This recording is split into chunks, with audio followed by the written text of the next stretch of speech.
Bugun O'zbekistonda 1,5 milliondan ortiq talaba o'qimoqda, lekin ularning aksariyati 4 yildan keyin hech kimga kerak bo'lmagan ishsizlar armiyasiga aylanishi mumkinligini bilasiz.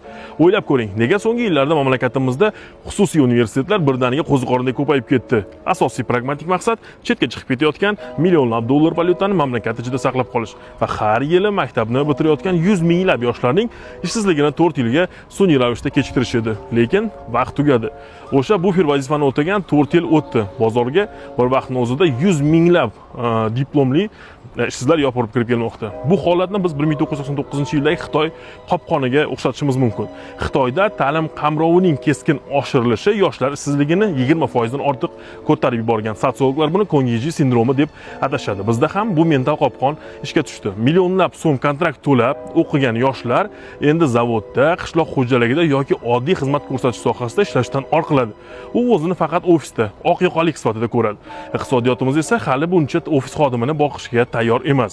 Natijada oddiy sotuvchi bo'lish uchun ham diplom so'radigan absurd davrga yetib kelamiz. Diplom inflyatsiyasini bugun va hoziroq shu yerda ko'rishimiz mumkin.